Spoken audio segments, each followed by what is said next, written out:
Bonjour à tous. Aujourd'hui, on va se plonger dans un livre qui a un siècle, mais qui propose une vision de la santé, disons, assez radicale. On parle des lois de la vie saine de Paul Carton publié en 1922.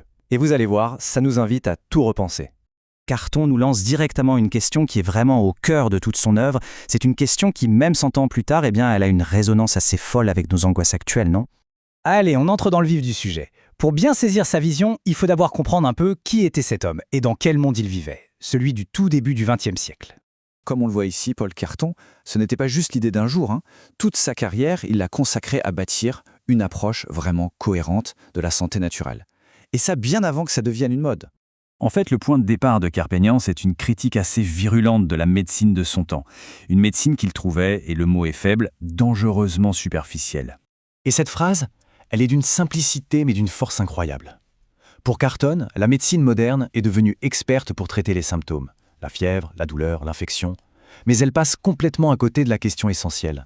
Pourquoi le corps est-il tombé malade à la base ? Ce tableau, il résume tout parfaitement. D'un côté, on a une approche matérialiste, réactive, qui part en guerre contre les microbes, et de l'autre, une philosophie complètement différente, proactive, holistique. Elle ne cherche pas à combattre, mais à renforcer les défenses naturelles. Et comment ?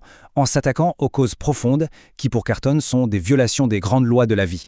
Et c'est là qu'on arrive au cœur du réacteur. Pour Carton, on ne peut même pas commencer à parler de santé si on ne comprend pas d'abord ce qu'est un être humain, dans sa totalité. Et pour lui, c'est clair, on est bien plus qu'un simple corps physique. Il imagine un modèle en 3 parties, une sorte de trinité qui doit absolument fonctionner en harmonie.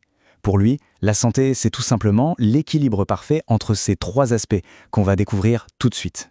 Et voilà l'image qui sert de clé de voûte à toute sa pensée. Elle est tirée de son livre, c'est une allégorie.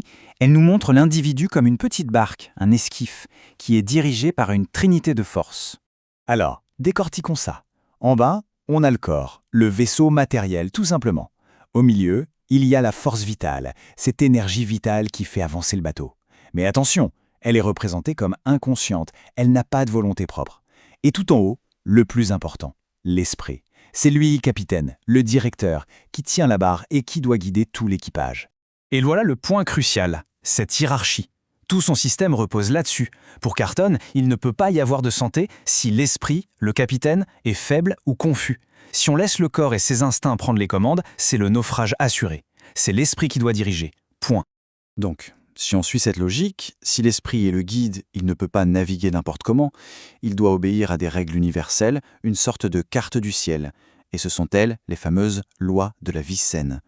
Carton va donc lister ce qu'il considère comme des lois spirituelles fondamentales. Et quand on regarde la liste, on voit bien qu'on n'est pas dans un simple guide de diététique. On parle de lois d'unité, de hiérarchie, de sacrifice. Ce sont vraiment de grands principes philosophiques qui, selon lui, gouvernent à la fois l'univers et notre santé. La toute première loi, celle de l'unité, c'est la base de tout le reste.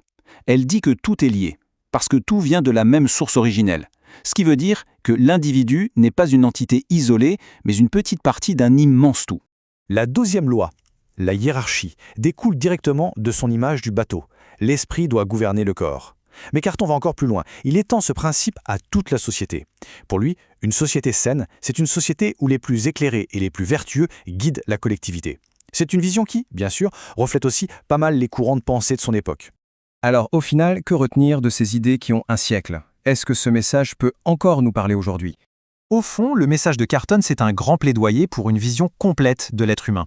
Bien avant que les termes soient à la mode, il parlait déjà de santé holistique, une santé qui refuse de séparer le corps, l'énergie et la conscience.